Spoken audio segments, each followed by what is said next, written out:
My name's Tim. We're with Grace of Forest Hills, and we're going through a series of lessons that develop the idea of morality, right? What is morality? Where do we get this sense of ought? I ought to do this, I ought not to do that. And maybe when we don't do what we think we ought to do, why do I feel guilty? And so that's what we're dealing with, and we're going to begin today highlighting the Ten Commandments. This kind of, I guess, recognized standard of morality. Where did that come from? What does it mean to you? And so that's what we'll be doing for this week and probably the next couple weeks as we work through this. And I'm just going to read along, so if you have questions, please ask, and we'll get through this together. Let me see here. Make sure I'm in the right spot. I think so. I do not know that I will be able to do this PowerPoint as I should, but I'm going to try to make it work for you. Let's see. Last time it gave me a nice way to make it go. Let's see if I can do it. I need my 5-year-old here. Okay. Yeah, see, it's looping through all of them.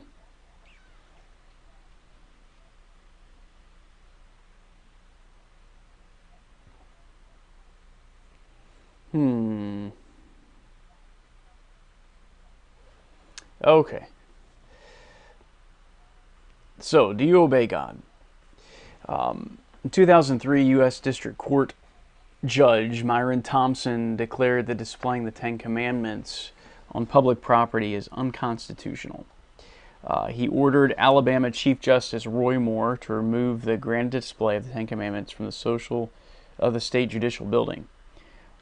A week after Justice Thompson gave the order, the granite display was removed, and he was removed too, eventually.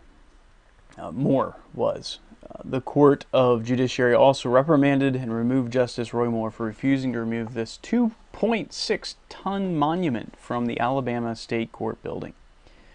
And this is just one illustration of many I could name. This is kind of one of the first ones that became national attention in this case regarding the Ten Commandments. Right? Why is this such a controversial thing? In fact, at the time they did a Gallup poll, and Gallup poll, USA Today poll, like there are a lot of polls that showed that the majority of the country did not understand this. Right? Why is this offensive? Why is there a problem with the Ten Commandments? And I think it was like 78%, 77% of Americans disapproved of this ruling. But here we are, maybe 15 years later, maybe a larger group are disagreeing with that. And I think part of that has to do with understanding what the Ten Commandments are. And so maybe as we go through this today, you will understand some of our culture's hatred of these things, like don't murder, don't steal. Well, that sounds kind of obvious and something we all need to hear. So we're going to go through these Ten Commandments in the next couple weeks, and I want you to respond to these questions and consider, do you obey them? First of all, do you even know who they are, what they are? So maybe I'll start with a quiz here. Let me put this quiz up here. If I can do this, we'll put this up and see. Can you? All right, can you do this? We'll get back to Moses in a second. Can you answer these questions? Okay, so let me just pause the video. I'm going to take a minute, take a nap, see if you can answer these questions. Number 1, what is the third commandment? Number 2, which book of the Bible can you find the Ten Commandments in? Number 3, God told Moses that he was not to enter the promised land because he threw down the tablets. Is that true or false? And number 4, keeping the Ten Commandments perfectly will take someone to heaven. Is that true or false? And then number 5, can you name them? Can you name all the 10 commandments? So why don't you take some time to answer those? And if you're watching live here, I am sorry, I'm just going to keep going. All right, so what is the third commandment? Did you get that? All right, you have worship God alone. You have number 2, don't make idols. Number 3 is don't take God's name in vain. Don't take God's name in vain. So I wonder if you got that. Did you get all of them? I hope so. That was number 1 in our pop quiz. Number 2 in our pop quiz, which book of the Bible do you find the 10 commandments in? And again, this is another one that I try to be sneaky with. Well, it's actually in Exodus 20, but it's also in Deuteronomy. So I was looking for 2 books there, Exodus and Deuteronomy in the Bible. Number 3, God told Moses that he was not to enter the promised land because he threw down the tablets that bear the 10 commandments. True or false? Well, it is true that Moses threw them down, but that wasn't the actual act that God told Moses he was no longer allowed to enter the promised land. That comes later when Moses loses his temper. He's often losing his temper, Moses. Keeping the 10 commandments perfectly will take someone to heaven. Is that true or false? We'll see as we go along. That's actually false. That's actually false. Can you name all 10 commandments? Did you get them? Did you name them all? I'm not sure that you did, but if you did, kudos. All right, I think the last 2 times I taught this, Saturday and Sunday, only 1 or 2 people were able to name the 10 commandments, and that's okay. That's okay. But let's get to them, okay? So let's walk through this, and then you will be able to name them. We're going to do another group activity here. I'm going to read Exodus 20 and see if you can pick them out, maybe fill out the chart in your mind here. This is Exodus 20, verses 3 through 17. You shall have no other gods before me. You shall not make for yourself an idol, or any likeness of what is in heaven above, or earth beneath, or in the water under the earth. You shall not worship them or serve them, for I, the Lord your God, am a jealous God. Right? So God ties this to his jealousy. Showing loving kindness to thousands, but visiting the iniquity. So he's punishing also. But he's also showing loving kindness, and we'll talk about that later. Number 3, you shall not take the name of the Lord your God in vain. Taking God's name in vain. Number 4, verse 8, remember the Sabbath day to keep it holy. And then he gives description of that all the way through verse 11. Verse 12 of Exodus 20, honor your father and mother. Honor your father and mother.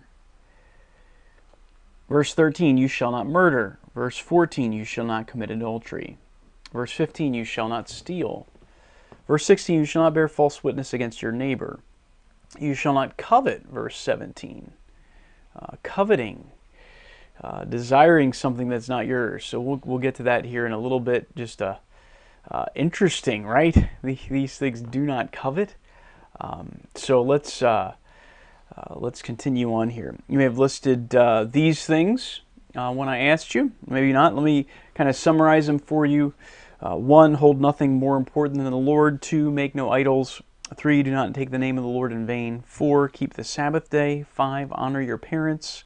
6, do not murder. 7, do not commit adultery. 8, do not steal. 9, do not bear false witness. 10, do not covet. And so you have them.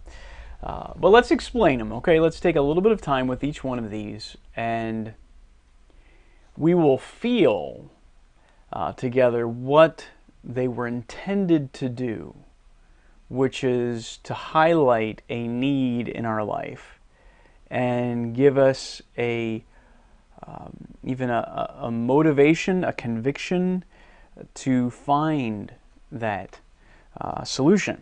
So we're going to back up, though, and handle the background of these 10 commandments to understand why they're given and in what historical setting they're given.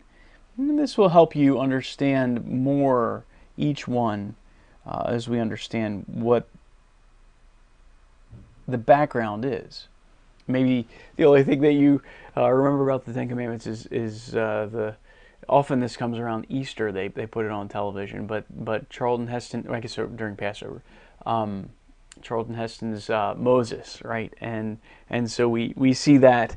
But let's get to all the way back to Abraham. Okay, so let's take a tour of the Exodus. We got to get to the Exodus. Abraham was chosen by God to be the father of a great number of nations, great many nations, and he was given that promise when he had no children. But he was also given the promise that through his children, all the nations, all the people groups of the earth would be blessed. He was promised a land. However, during a great famine, the Lord used Abraham's great-grandson Joseph to bring this small family unit, and this is in the book of Genesis in the Bible, the first book of the Bible records all this. Joseph to bring his whole family unit down to Egypt, right? So they're going here, you see, from up to Ur the Chaldees. He comes through this land of Israel, and then actually the whole family goes down to Egypt. 70 people in that area.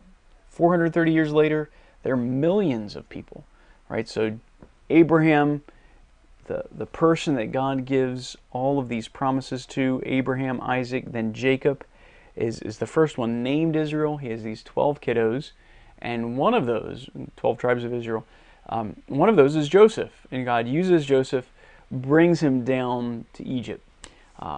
Joseph's story is so incredible, and I'm not going to take time with that, but so let's keep moving. Egypt, they're in Egypt. They're a huge country now as far as group of people, and that's a problem for the nation of Egypt because this group of immigrants now have become large and they're taking too much authority. And so that's where Moses comes into the story. He's born of humble parents, right? He has a sister, Miriam, but his parents have trouble because at the time where he is a newborn baby, Egypt decides to kill all the Hebrew males. Behold, the people of the sons of Israel are mightier than we. Come, let us deal wisely with them, or else they will multiply. In the event of war, they will join themselves with our enemies and fight against us and depart from the land. That's Exodus chapter 1, verses 9 and 10.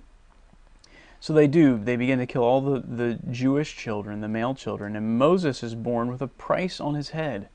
Right? Not a very good time period as a little boy, but a remarkable act of God's control over everything. God saves him. Right? The parents in faith put little Moses in a basket, right, and put him into the Nile. And as he's floating along, Pharaoh's daughter, who's out bathing, sees this little basket, sees this little baby, and falls in love with him, and says, "I have to have this baby." And so she names him Moses, drawn out. Right, another act of God's control, sovereign control, that he will be the one who draws out the Israelites from Egypt. But she draws him out. He is raised then with the greatest education of that day, the most wealthy family of the day. Another beautiful kindness that God gives is that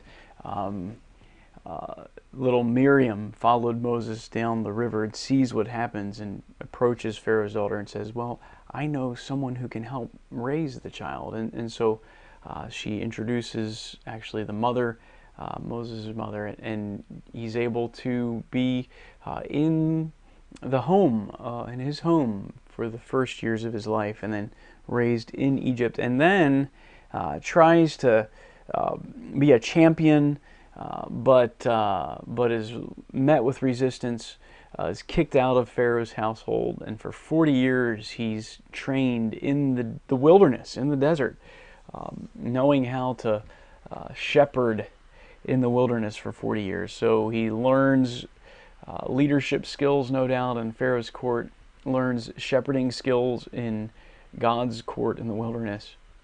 And after 80 years, God tells him to come back, and he leads these folks out of Egypt into the promised land. Not with a little bit of convincing, right? God manifests His power in an unusual way.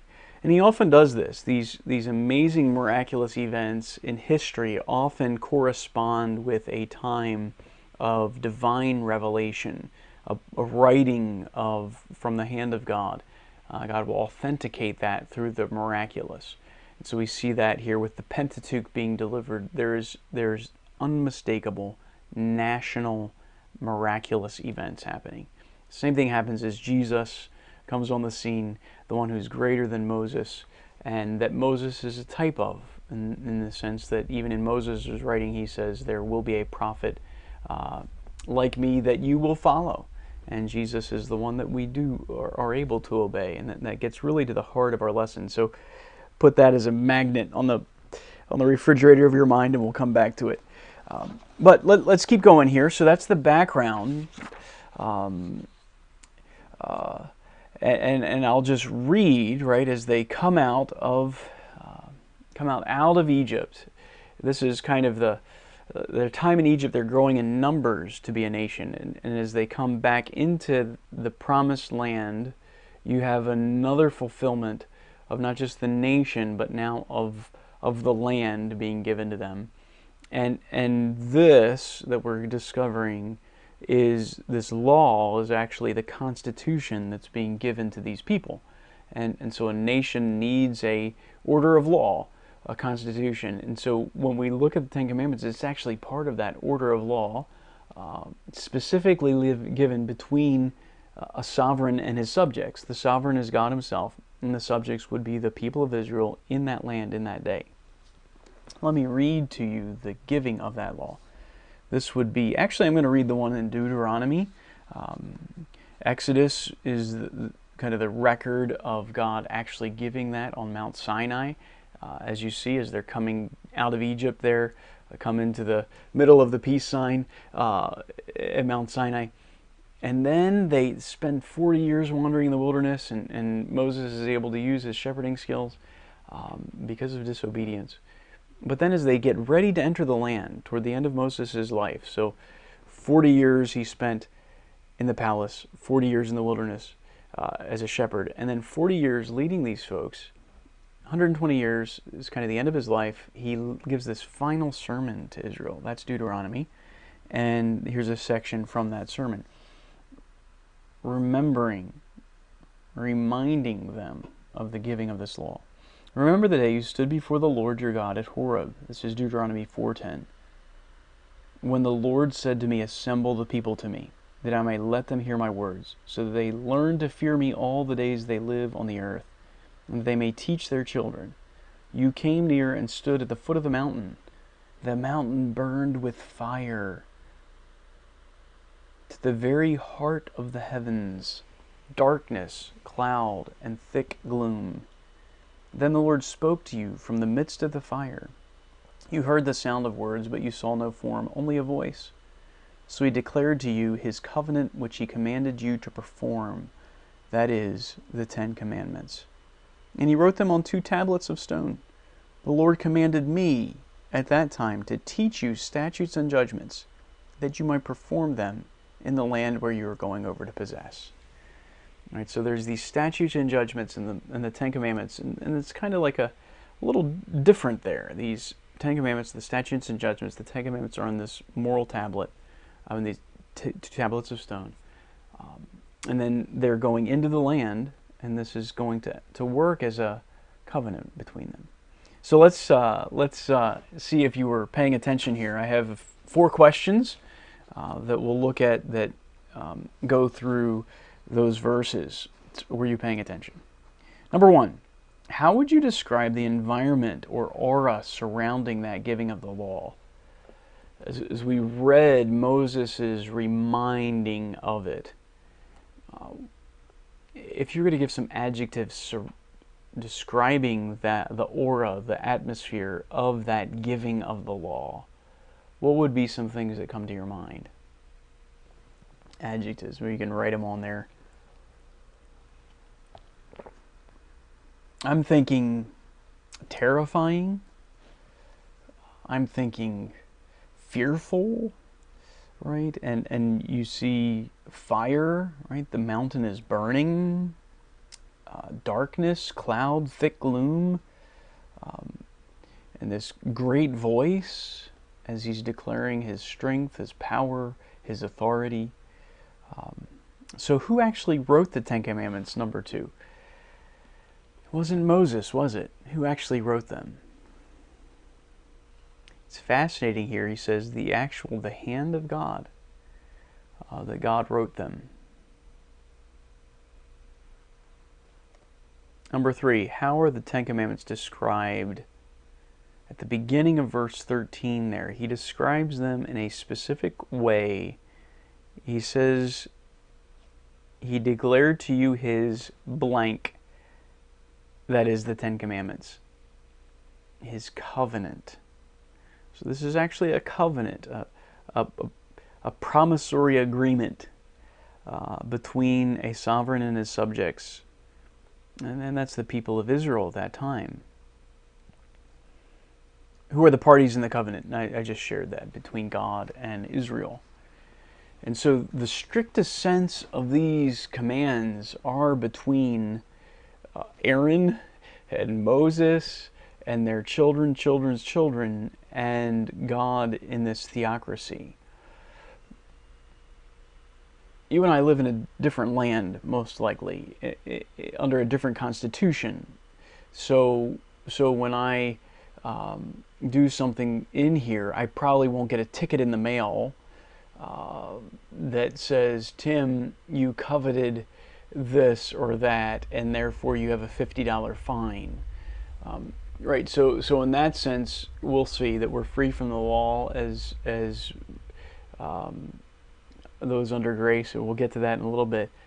But in another sense, there's these moral principles in these 10 commands that God acts as binding or considers binding upon everyone as they reflect the morality he desires of the people of God. And if you want to be someone who is in his family, this should be reflected in your life.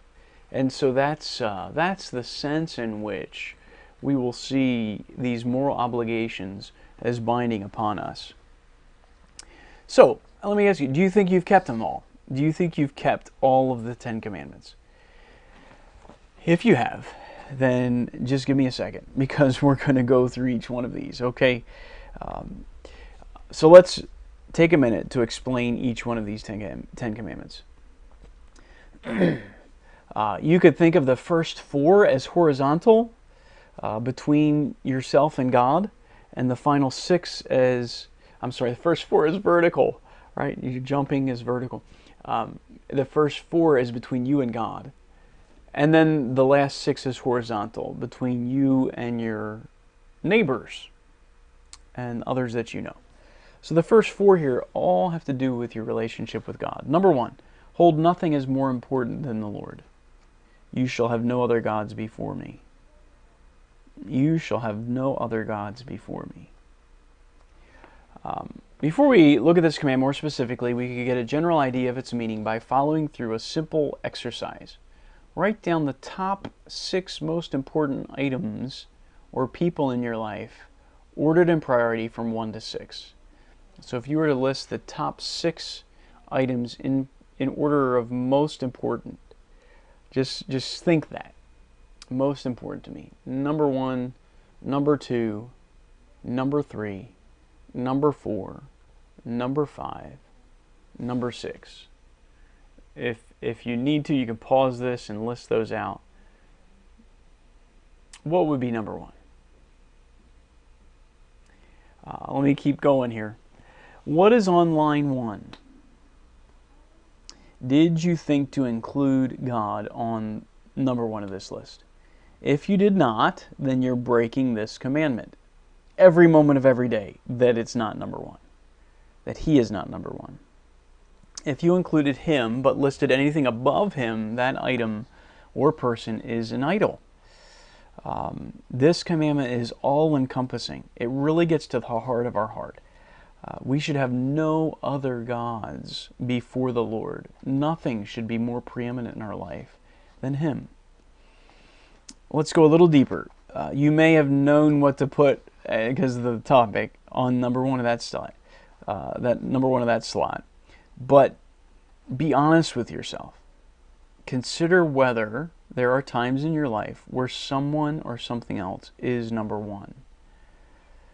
A good question to ask yourself is to see if there's anything that has taken first place, is to ask what you treasure. What do you really treasure? Jesus taught this in the realm of money. Store up for yourselves treasure in heaven, where neither moth or rust destroys, where thieves do not break and steal. For where your treasure is, there will your heart be also. Matthew 6:20. Right? What's your treasure?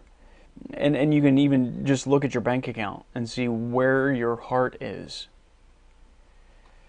In other words, your primary love and preoccupation tends to be the place that you value most.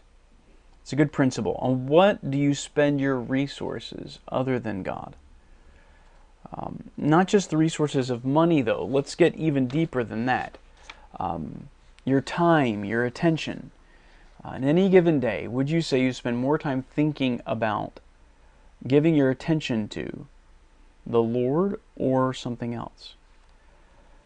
Someone who's a huge fan of a particular sports team may not watch that team every hour of every day, but they might be thinking about that, or their current events surrounding them, or are you just so caught up with news and events that you have no time, no leftover RAM in your wheelhouse for God? It may seem a silly illustration, but other things I'm sure are coming to your mind.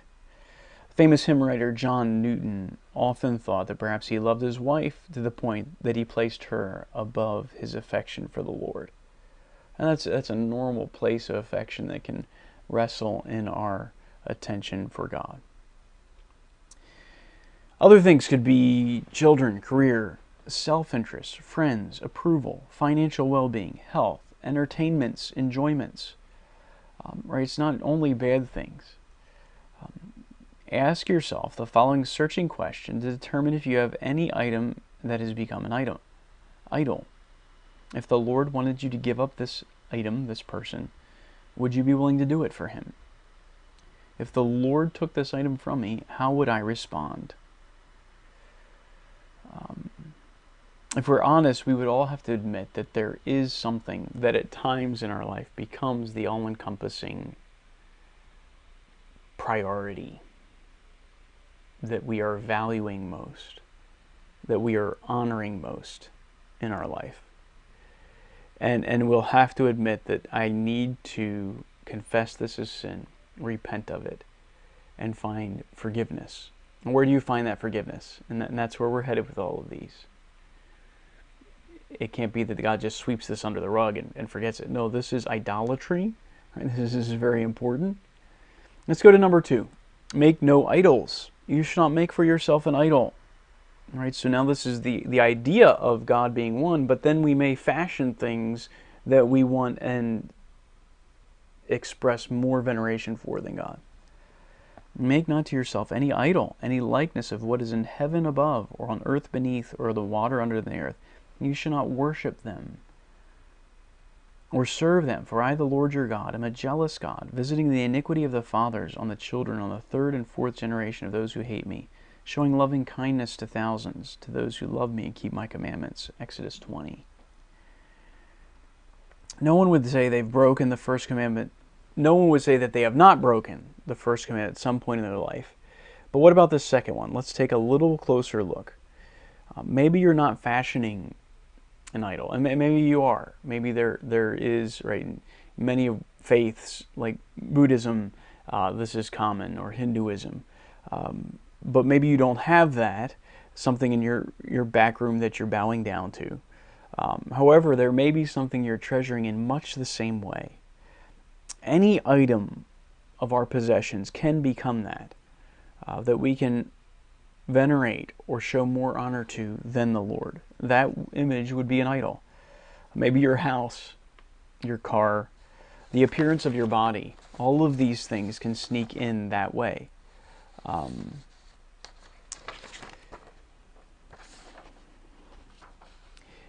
if you're giving more attention to those physical things than you do to God, then you're breaking this second commandment. I would just give this as a sidelight for those of you who come from a Roman Catholic background. I think this is one of the primary kind of nudges that brought the Reformation to light, because for a while, of course, in the 1500s, 1400s, people couldn't read, and so often in theology, what they would do is make pictures of these stories and these events so that you would still know without being able to read. But what happened is the pictures became more precious to people than the actual truths themselves, and so they started worshiping and venerating the pictures and the images instead of the God who gave us these stories, and that became idolatry. And so during the 1600s, we had the beginning of reading the Bible again, even for the common person, and they saw this is wrong. And this was one of the great breaking points. Let me just give a brief kind of sidelight on that. During the 16th century, there was a great outpouring of light as to things that became common tradition that were unscriptural. Let me just list a few of these things. Veneration or worship of Mary and the saints. These are people. These are people. They're not God. All right, so if you're worshiping people and not God, then it is idolatry. Bowing down or praying to images. Salvation by human merit. Church tradition held higher than Scripture. Payment for indulgences to earn someone's way to heaven. Because of those things and things like them, right, there became groups that separated from what would largely have been most of the world at that day, Roman Catholicism. And so you had Luther in Germany, Zwingli in Switzerland, Calvin in Geneva, Knox in Scotland, all kind of recognizing these things within 100 years. And so this is kind of where Christian theology went in that time. In other words, that's just kind of a parenthesis, but it's just helpful to know where some of these things came about, okay? Because we're talking about the Ten Commandments, this is a huge one in number 2. Don't make any images and bow down to them. Number 3.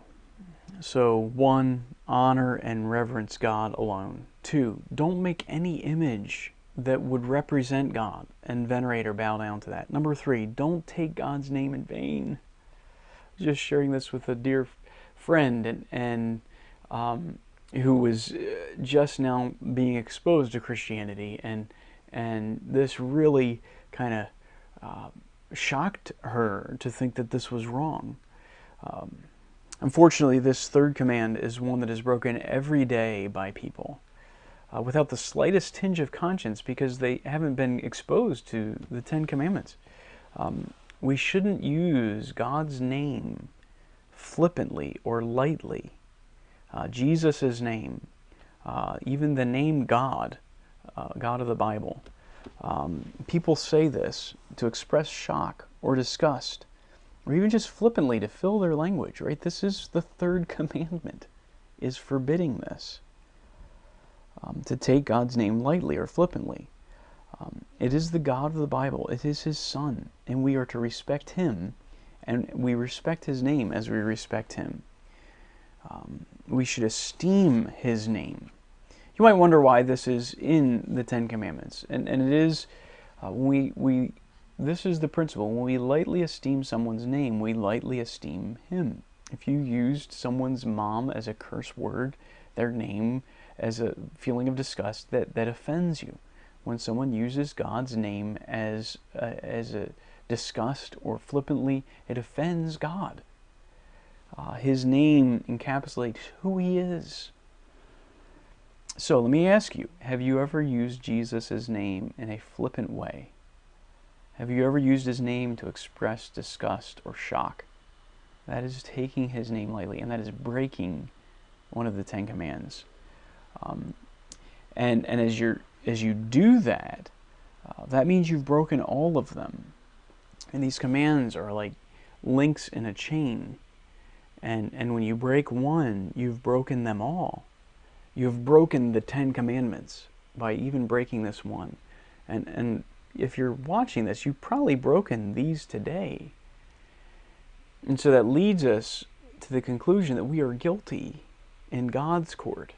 Right? There's this moral law that supersedes all cultures we found in that first lesson. And it's given to us by a creator, God. And we've broken his law.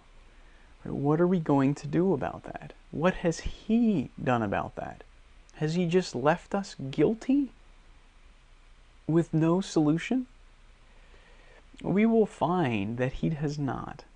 But he has given us the good news that Jesus has obeyed all these commands, and he has allowed our law-breaking to be placed upon him.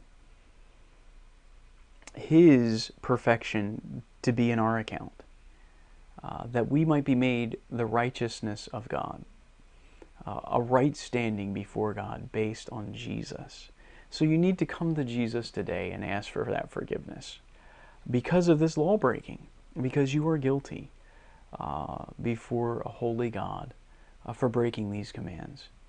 And we're going to, we'll get to these others as well in the weeks to come, and I trust that the Lord will use this as you think about the idea of morality, the idea of yes or no. Where did that come from?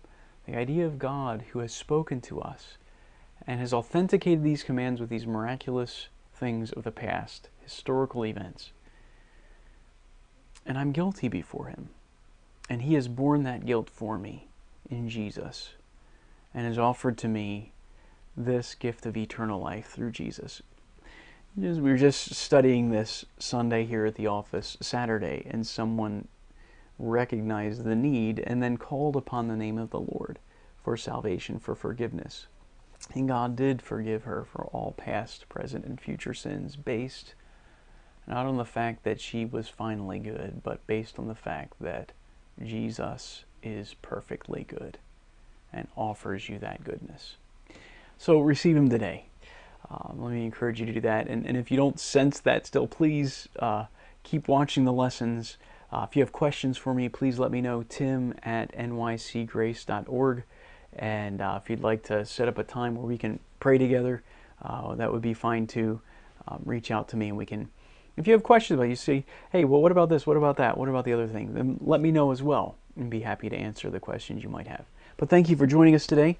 We'll meet again next week as we consider the question, do you obey God? How good is good enough?